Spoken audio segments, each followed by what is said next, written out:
Vamos lá então.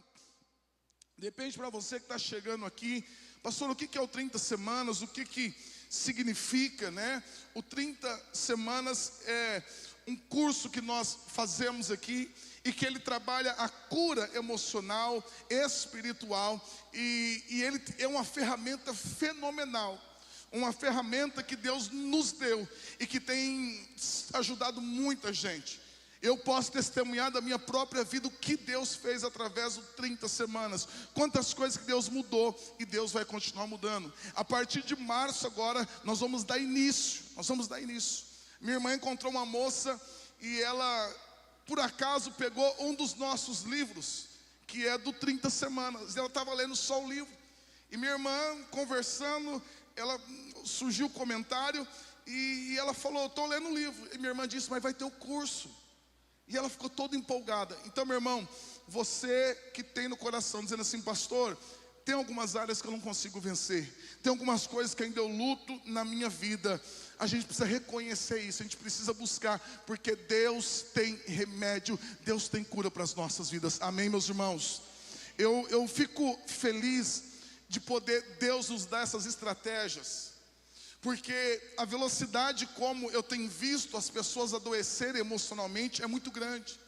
O que me assustava era, Deus, eu tenho visto as pessoas adoecerem muito mais. Eu tenho visto os adolescentes, jovens adoecerem. E aí, diante disso, eu falava, Deus, como que a gente vai conseguir atender todo mundo? E o 30 semanas, essa ferramenta, meu irmão, que a gente consegue atender 40, 50, 60 pessoas de uma vez e ver a transformação de Deus na vida delas. Mas vamos lá, eu queria que você abrisse a sua Bíblia, no nome de Jesus, no livro de Provérbios, capítulo 13, o 30, ele fala de 8 decisões que nós devemos tomar nas nossas vidas, e essas decisões, elas vão, a partir do momento que você toma cada decisão dessa, é um passo que você está dando para uma transformação e uma mudança de vida. E eu queria trabalhar com vocês, hoje, a 7ª decisão é, eu decido reparar. Diga assim comigo, eu decido reparar.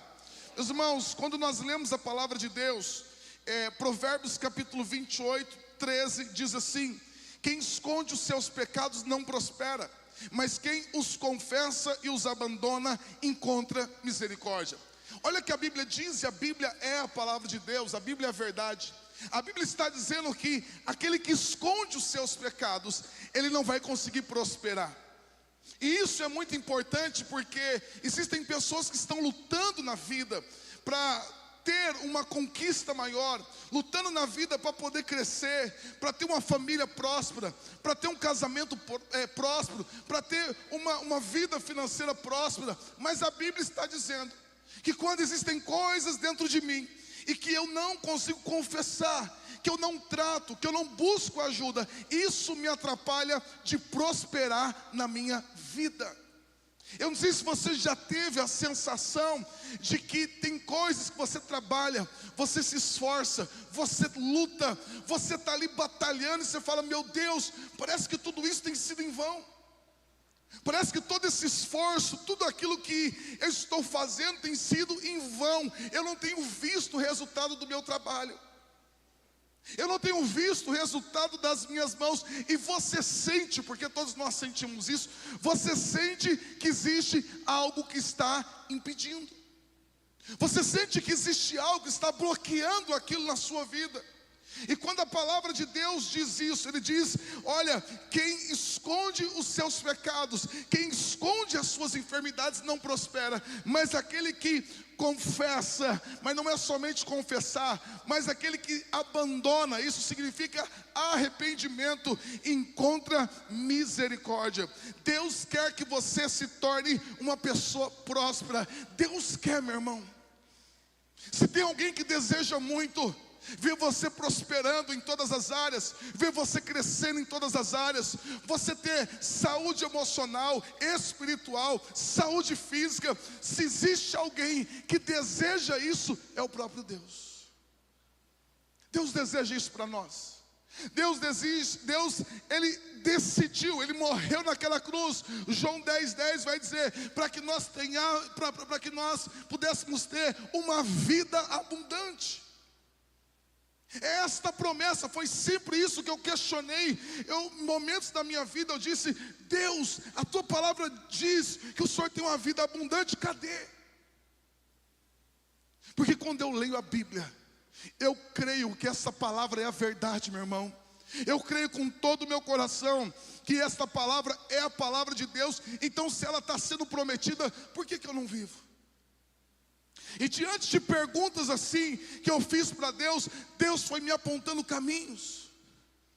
Deus foi mostrando na minha vida situações que eu tinha que mudar, situações que eu deveria buscar a transformação. E aí a gente tem um problema, porque a gente diz assim, sabe uma coisa? Eu vou vencer sozinho. Não, sabe de uma coisa? Eu vou lutar sozinho. Sabe, não, eu vou conseguir vencer isso aqui. Não, eu vou conseguir. E você percebe que os anos vão passando, o tempo vai passando, e você não consegue sair daquela circunstância. É por isso que Deus vai colocar pessoas, e Deus coloca pessoas nas nossas vidas. Deus nos orienta através da palavra dEle, para nos apontar um caminho de cura. E o caminho é exatamente esse, de abrir o coração e de falar, olha, eu preciso de ajuda. Meu irmão, nós temos que entender que não existe mais culpa em Cristo Jesus. Não existe. Eu sempre tenho dito aqui, em Romanos capítulo 8:1 diz assim, ó: portanto, agora já não há mais condenação para os que estão em Cristo Jesus. Já não há mais condenação, ou seja, existe uma vida nova à frente. Deus tem um novo. Eu aprendi uma frase há muitos anos atrás. Um pastor Jetro, que ele dizia assim: todo passado mal resolvido um dia vai cruzar o teu futuro. Todo passado mal resolvido um dia vai cruzar o teu futuro. Tudo aquilo que nós não resolvemos, porque às vezes a gente tem aquele pensamento de que o tempo cura. Não vamos deixar isso passar e vai se resolver. E às vezes a gente vai passando pela vida e a gente vai deixando alguns nós soltos, algumas coisas soltas. Entenda, meu irmão, que aquilo que não está resolvido está na mão do diabo. Aquilo que está no escuro, a escuridão é o lugar de atuação de Satanás e os seus demônios. E às vezes a gente vai deixando coisas para trás, não vão sendo resolvidas, e quando a gente menos espera, elas cruzam a nossa vida. Eu lembro de um irmão, já contei um pouco da história dele. Esse irmão que se converteu, e ele começou a viver uma vida linda em Jesus. Ele, em pouco tempo, ele voltou para a igreja. Ele havia se desviado há muitos anos, voltou para a igreja.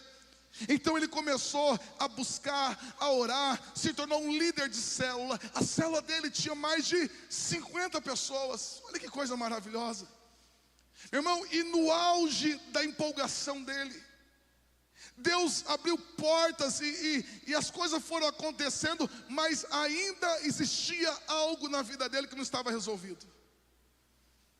Ainda existia algo na vida dele lá de trás, faturas lá de trás que ainda não tinham sido pagas. E ele estava todo empolgado, a empresa crescendo, prosperando, expandindo, contratando funcionários. Ele estava vivendo assim um sonho.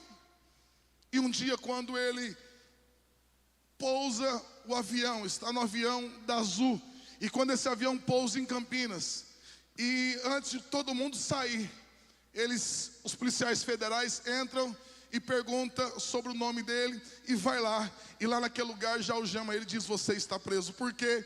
Porque há anos atrás, quando ele estava desviado, ele deixou muitas coisas lá atrás, crimes que foram feitos, situações que foram feitas, que não foram resolvidas. Havia outros irmãos da igreja junto, e o pessoal ali apavorado, e ele disse: não, eu sabia que esse momento iria chegar. Eu sabia que isso iria acontecer, porque eu sabia que tinha coisas que não foram resolvidas. Por isso que a Bíblia fala de reparação, por isso que esse texto aqui e esta lição fala sobre reparação, porque aquilo que está solto, aquilo que não foi resolvido, aquilo que não foi dado uma solução, aquilo que lá atrás ainda o nó não foi dado, meu irmão, isso um dia cruza o nosso futuro. Então a vida dele é interrompida, a família é pega de surpresa, tudo aquilo vem e acontece, mas é fácil, pastor, a gente resolver? Não é fácil. Por isso que é somente o Espírito Santo de Deus que te move, e pela ação do Espírito Santo é Ele que te leva a fazer as reparações da sua vida, da nossa vida. É só Ele. É só o Espírito Santo de Deus que nos enche, e Ele consegue nos mover para nós fazermos isso, porque o natural nosso é nós irmos empurrando. É nós irmos empurrando, a gente vai levando, mas precisamos ter muita coragem. Agora, como que eu faço essas reparações? Primeiro, enfrente a verdade de frente. Encare a verdade. Encare a situação, encare aquilo que tem que ser encarado. Salmo 32, 5, projeta para a gente, fazendo um favor. Diz assim, ó: então reconheci diante de ti o meu pecado, e não encobri as minhas culpas. Eu disse: confessarei as minhas transgressões ao Senhor, e tu perdoastes a culpa do meu pecado. Entenda algo que eu vou dizer: os segredos fazem adoecer. Quero falar mais uma vez: os segredos nos fazem adoecer. Meu irmão, na nossa experiência de muitos anos atendendo pessoas, certa vez eu conheci um homem, e esse homem muito mal, apesar de um cargo muito bom, apesar de ter um cargo muito alto, de ter uma renda muito boa, esse homem estava definhando, não só emocionalmente, mas também fisicamente, a família sendo destruída, e o negócio, e sabe o que é mais terrível? Ele disse assim: pastor, eu traí a minha esposa, e eu não consigo contar para ela, eu não consigo confessar. E aí a esposa que me conhecia, ela, porque assim, meu irmão, quando uma pessoa conta algo para mim, morre comigo. Se uma pessoa fala algo para mim, morre aqui. Porque esse tem que ser a confidência do ministério. E ele contou para mim. E a esposa: pastor, eu não sei o que está acontecendo, pastor, eu sei que ele não está bem, deve ser alguma coisa, ele deve estar doente, e eu sei o que é. Pastor, a nossa família está desandando, pastor, está acontecendo, eu sei o que é. E eu ajudando, e ele: pastor, eu não consigo. Eu falei: cara, mas você está percebendo o quanto você está adoecendo? Você está percebendo o quanto você está doente? E a esposa procurando ajuda: pastor, ajuda, atende, ora por ele, pastor, faz isso, porque a nossa família está entrando numa decadência, nosso casamento, os nossos filhos não entendem, eu não entendo o que está acontecendo. Olha o poder de um segredo. Olha o poder destrutivo que um segredo tem de não ser revelado.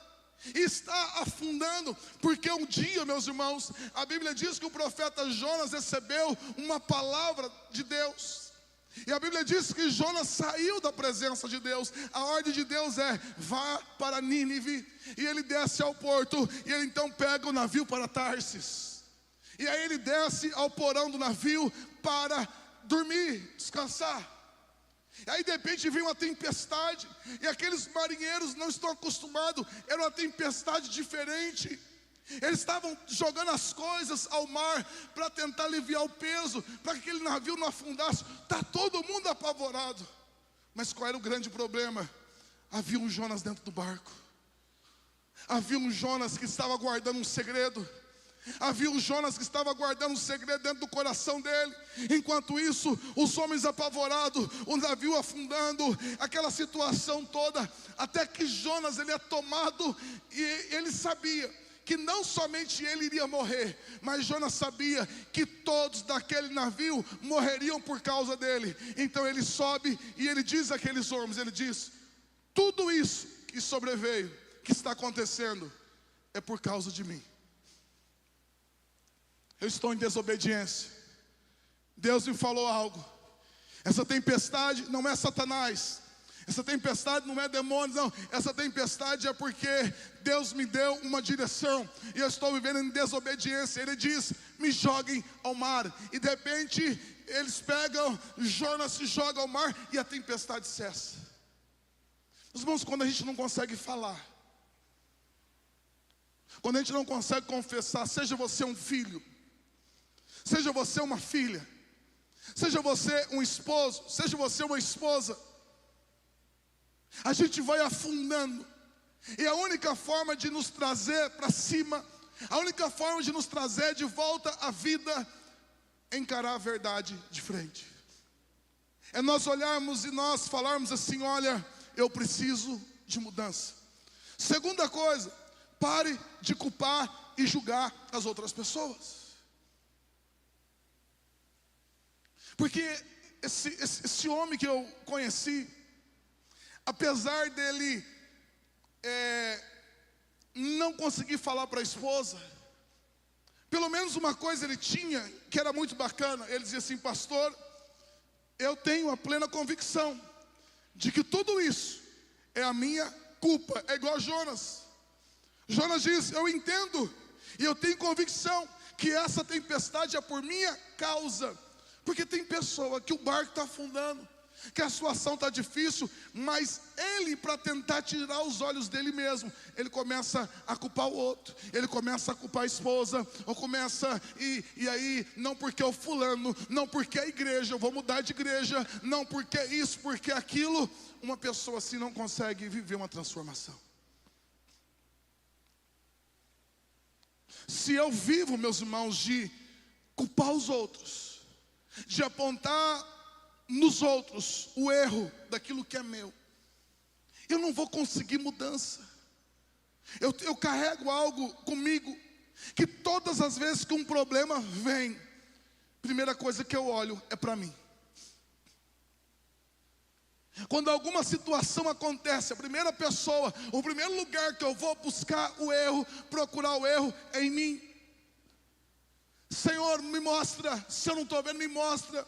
Tem alguma coisa errada comigo? Tem alguma coisa que eu preciso fazer? Se eu percebo num filho alguma situação, meu irmão, eu não vou procurar no filho o problema.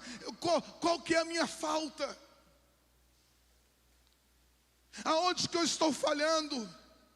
Se é uma questão financeira, não é porque o fulano, não é porque o Lula, não é porque, não. Eu olho para mim. Por quê?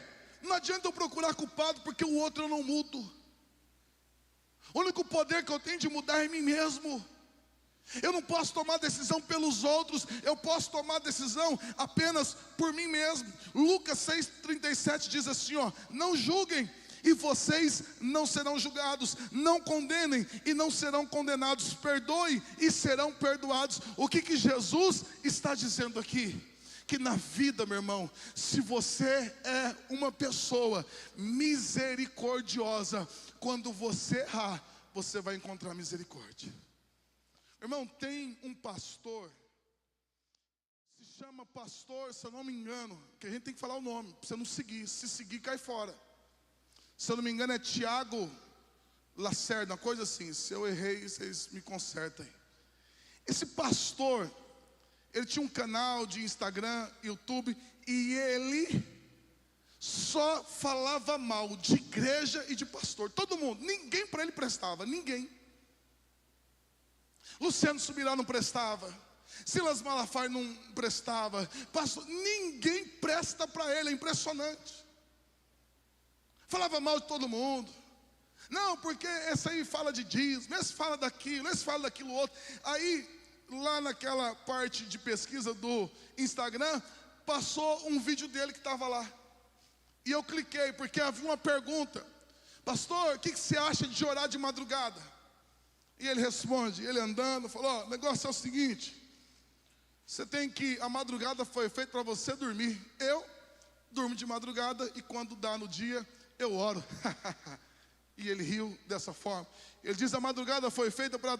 E ele debochando de quem ora de madrugada. Então, sabe aquele cara que tem um título de pastor, mas não é pastor, não, isso é um demônio, isso é um satanás. E que ele debocha de todo mundo, ninguém presta. Irmão, o dia que você vê qualquer crítico desse, entenda o seguinte, aprenda o que eu vou dizer, tem coisa por detrás. E esse cara criticando, metendo pau. Quando eu vi, eu pensei, esse cara tem alguma coisa. Por quê, meu irmão? A gente é crente há muitos anos, a gente já sabe, já viu muita gente assim começando e tal. Mas eu ficava indignado assim, como que ele falava mal de todo mundo, criticava, e eu ficava imaginando assim, ó. Eu falei, meu Deus, esse cara deve ser perfeito, né? Porque esse cara, ele não tem misericórdia com ninguém, ele só sabe bater em todo mundo, ele só sabe e pensa.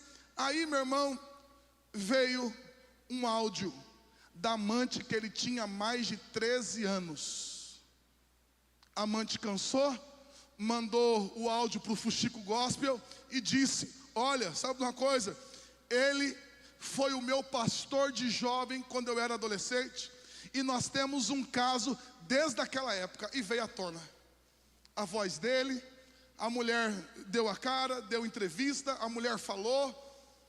E aí a carona dele, meu irmão, aquela carona de tacho. E ele num podcast, depois puxaram um podcast dele. Um pastor entrevistando ele, perguntou: o que você acha de um pastor que tem amante? E ele responde, ele diz assim: olha, o negócio é o seguinte, um cara desse já foi tomado pelo demônio. O demônio já sumiu e o demônio já incorporou nele. Um pastor, para fazer isso, ele está incorporado, o demônio já está controlando ele, e ele vivendo com essa amante. Agora a questão não é que ele se arrependeu. Ele foi lá e deu a carona dele lá, pedindo desculpa. Não, agora eu vou deixar as redes sociais um pouco, vou cuidar, vou restaurar da minha casa e tal. Aquela carona lá, não é que ele se arrependeu, que ele foi pego.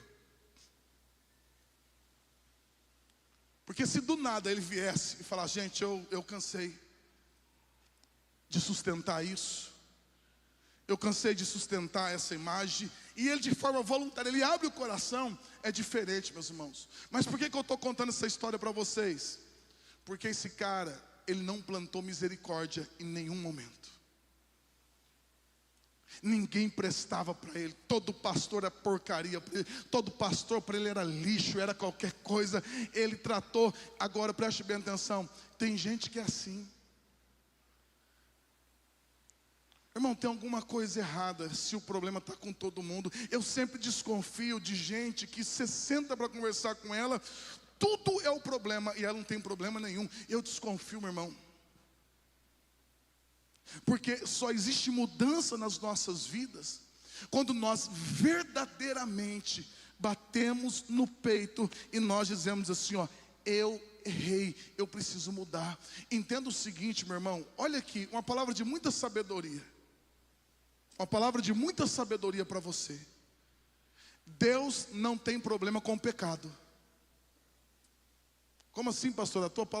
A palavra de Deus diz que os nossos pecados fazem separação entre nós e Deus. Meu irmão, Deus não tem problema com o pecado.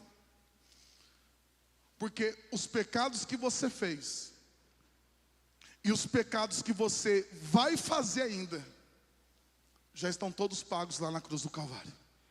É por isso que Jesus, ele morreu apenas uma vez.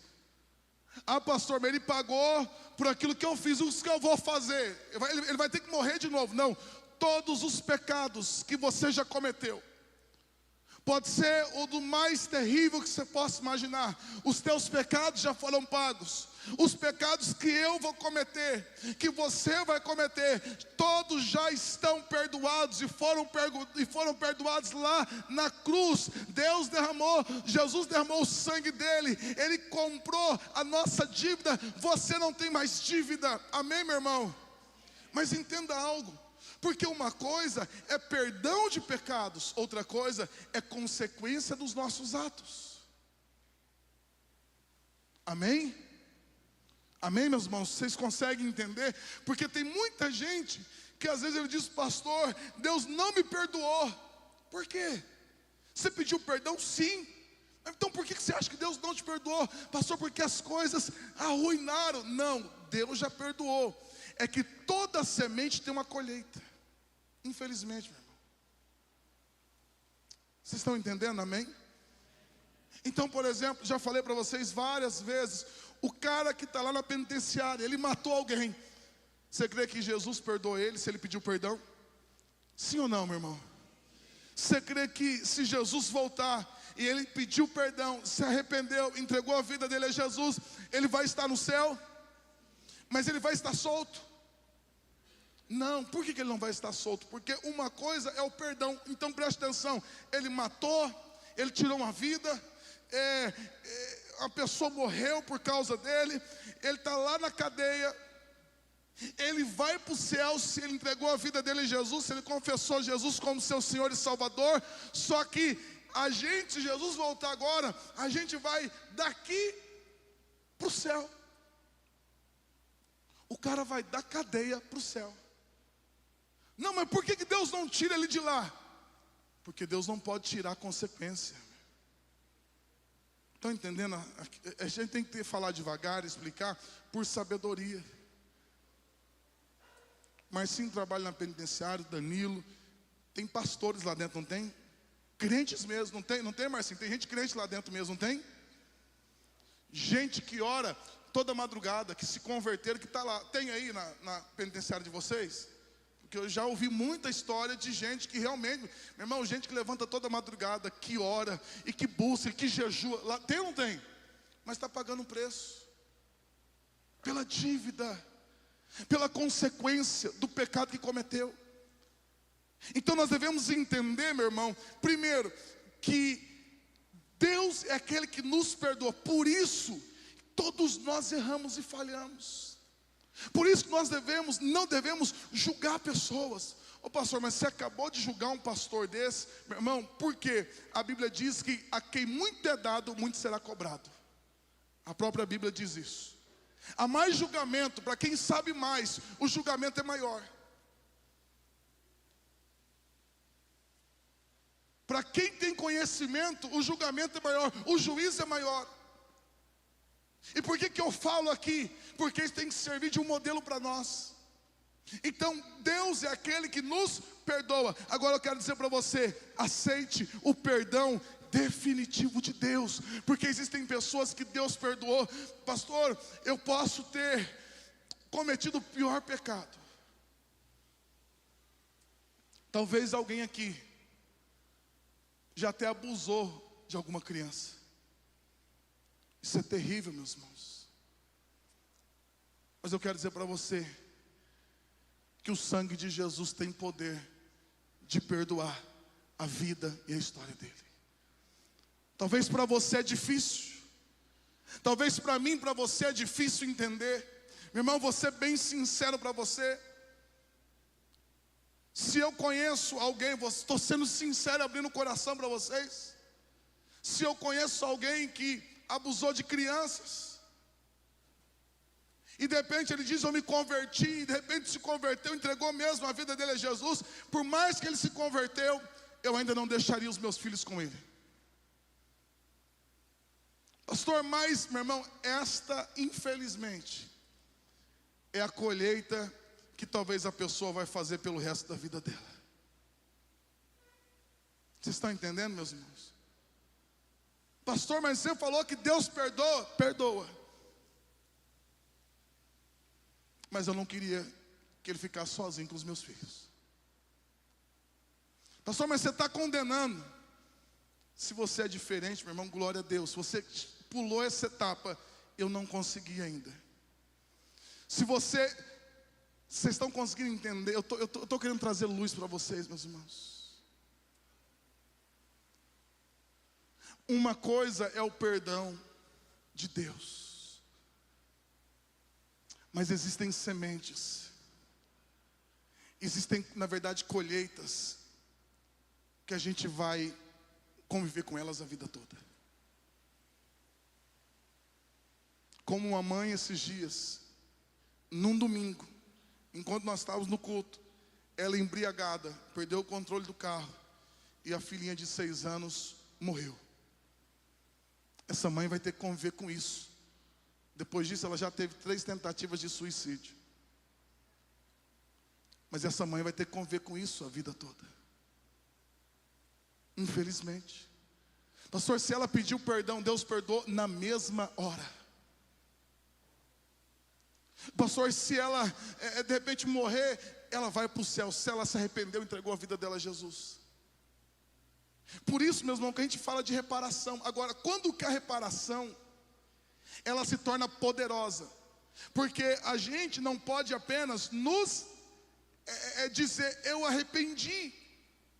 A gente tem que conquistar. A gente tem que conquistar a confiança. Então, por exemplo, se eu fiz algo para a Juliana, não basta, a Juliana está com o celular ali, eu fui lá e eu roubei o celular. Aí eu chego em casa, bate um arrependimento, e aí eu falo, Deus me perdoa, aquele arrependimento, aquele negócio, e aí Deus, Ele derrama o perdão ali, mas está resolvido, meu irmão? Porque o verdadeiro arrependimento não é eu falar, Deus me perdoa. Porque arrependimento é você estar indo numa direção, você dá 180 graus, tem gente que diz assim, ó, eu dei um 360 graus na minha vida. Se você der 360 graus, você voltou na mesma direção. É 180, tá? As pessoas falam, eu dei um 360, ó, o que é 360 graus? Estou aqui, 180 com 180, você está no mesmo caminho. Então arrependimento é você estar aqui e você deu 180 graus, e você então tomar um outro caminho. Ou seja, eu peguei o celular, eu cheguei em casa, eu estou arrependido, pastor, mas como que eu sei que verdadeiramente eu estou arrependido? Como que eu sei que verdadeiramente a pessoa se arrependeu? Quando eu peço perdão para Deus? Não, quando eu caio em si, e eu chego para a Juliana e falo, Juliana, você está igual doida. Aí a Juliana vem, aí acaba o culto, a Juliana está aqui procurando, e ela está apavorada, vai ligar na polícia e pergunta para mim, você viu? Não vi, eu vi um cara estranho assim, não sei, mas... Aí eu chego em casa, eu me arrependo, mas o verdadeiro arrependimento é quando eu volto com o celular. Eu digo assim, Juliana, foi eu que peguei. Eu estou devolvendo para você. Isso é reparação.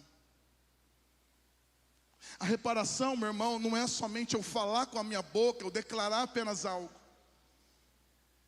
A reparação é eu falar, se foi com palavras que eu feri, é eu chegar e eu falar, filho, eu errei.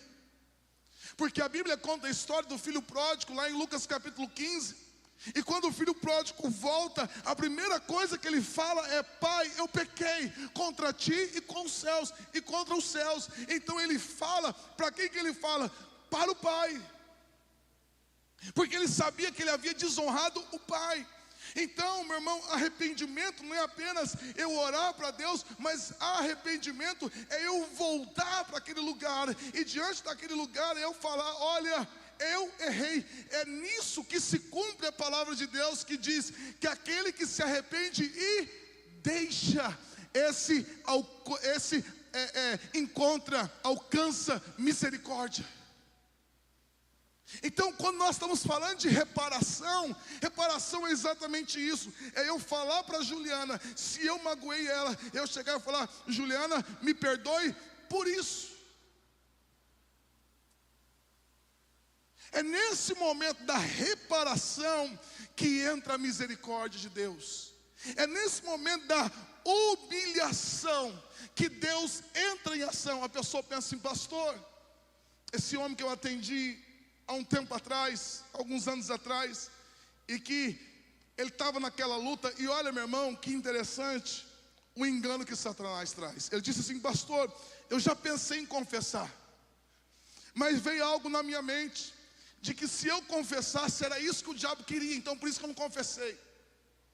Porque se eu falar para minha esposa, o negócio vai desandar. Então, o Satanás ia ficar feliz se eu confessasse, então por isso que eu não confessei. Falei: cara, completamente ao contrário. O diabo quer que você esconda, porque enquanto você esconde, você está morrendo, você junto com a sua família. Quem diz que você tem que confessar, irmão, enquanto eu estou aqui, eu estou desandando, as coisas estão desabando, e Deus está só observando. Mas quando eu chego, quando eu vou até aquela pessoa, eu olho para ela e eu digo: olha, eu errei. Nesse momento, nesse encontro, você nunca chega sozinho, Deus chega junto com você. No momento em que você está lá, você está sozinho, só você e Satanás. Mas quando você chega e você fala: meu Deus, agora vai desandar tudo, agora a desgraça vai acontecer. Mas quando você chega, nesse momento, Deus chega junto contigo. Por quê? Porque é na humildade, é no arrependimento, é na verdade que Deus habita. Deus habita na verdade, Deus habita exatamente quando nós admitimos, é nesse momento que Deus chega. Amém, meus irmãos? Pastor, você está falando algo muito difícil. Exatamente isso. É nesse momento, meu irmão, que eu já vi Deus restaurar muitas vidas, muitos relacionamentos. Pastor, e se o outro não perdoar? Eu vou falar algo muito difícil, meu irmão. Quem somos nós para não perdoarmos? Eu posso escolher, talvez não conviver. Se o Alessandro de repente me ofendeu a minha casa, eu tenho que perdoar ele, porque é um mandamento. Porque se eu não perdoar o Alessandro, eu fecho a torneira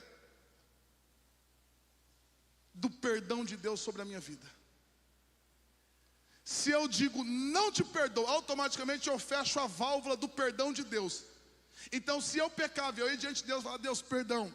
E aí Deus me perdoava. Se eu pecava, eu falava: Deus, perdão. Deus me perdoava. O dia que Ele me pede perdão, eu digo: não te perdoo. Fechou. Agora os pecados meus começam a acumular. Porque o perdão de Deus está condicionado ao perdão que eu dou ao outro.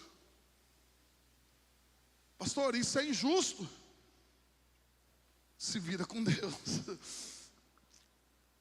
Porque ele diz assim: ó, perdoai as nossas ofensas, assim como nós perdoamos aquele que nos tem ofendido. E o que acontece se eu não perdoar? A Bíblia diz que aquele que não perdoa é entregue aos verdugos. O que são verdugos? São demônios perturbadores. Então você vê pessoas que ela se tornou a vítima, porque de repente ela que foi ofendida, e você vê a pessoa entrando numa decadência, enfermando, adoecendo, e aí você fala: mas pastor, a pessoa não tem culpa, aquele marido não tem culpa, não foi ele que fez, aquele filho não tem culpa, ele que foi ofendido, olha, ele está caindo num buraco.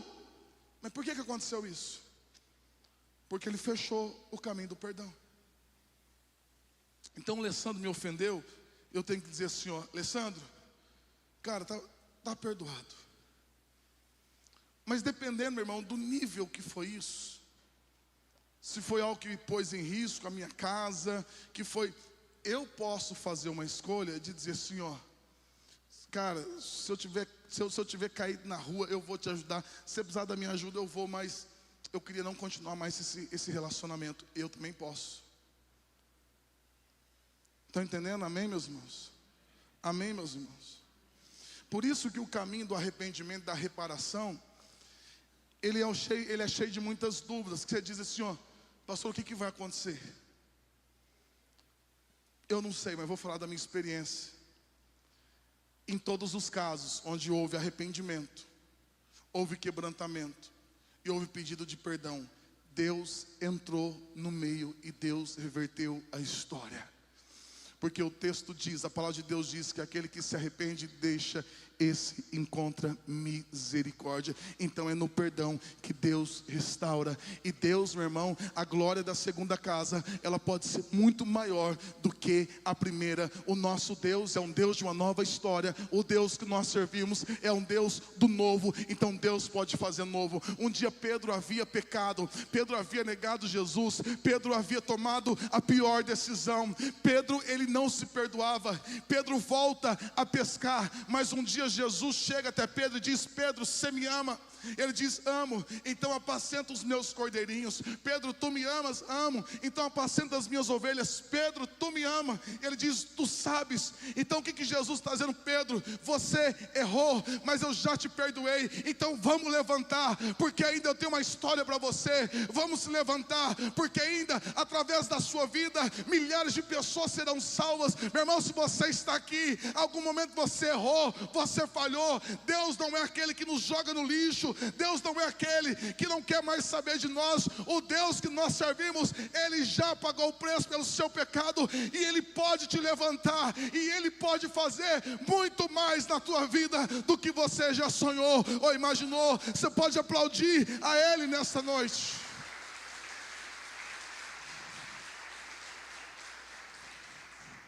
Por isso, meu irmão, que Satanás quer que nós venhamos a viver nessa condição.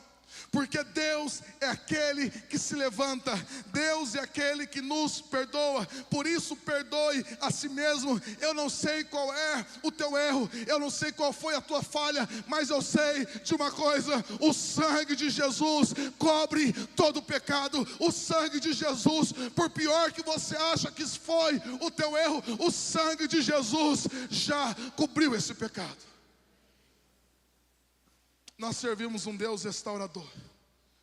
Meu irmão, o que eu estou ministrando para vocês é apenas 1% do que é o 30 semanas.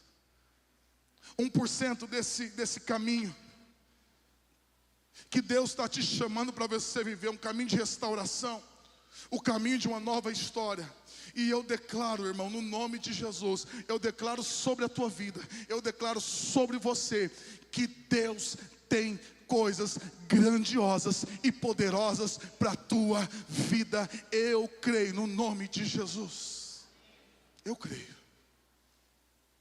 Só que a cura, a Bíblia vai dizer em 1 João 1,9: se confessarmos nossos pecados, Ele é fiel e justo para perdoar os nossos pecados e nos purificar de toda injustiça. Eu creio num Deus, meu irmão. Esses dias, lá no futebol, nós estávamos lá e conversando. E a coisa mais bonita é quando o crente se junta, meu irmão. Tem ex-tudo. No lanche tem um X-tudo, né? Aqui tem um ex-tudo. Porque tem assim, ó, ex-bêbado, ex-drogado, ex-viciado, ex-isso, ex-aquilo. Todos nós que estamos aqui somos ex-alguma coisa. Profetizo, você será um ex-gordo. Amém? Olha, já se empolgaram já no nome de Jesus, né? E aí, mas começa agora, depois acaba o culto, né? Já começa o jejum aí. Mas todos nós, meu irmão, todos nós, deixa eu falar para você. Todos nós, repito mais uma vez, todos nós, diga assim, todos nós temos os nossos pecados. Agora deixa eu dizer para você, meu irmão, Todos nós temos os nossos segredos. Todos nós temos os nossos inimigos. Todos nós temos as nossas lutas. Todos nós aqui erramos e falhamos, todos nós, a começar por esse pastor que está aqui. Aqui nessa igreja, ninguém pode pegar pedra para jogar no outro. Ninguém. Por quê? Porque se nós olharmos para dentro de nós, temos muitas coisas.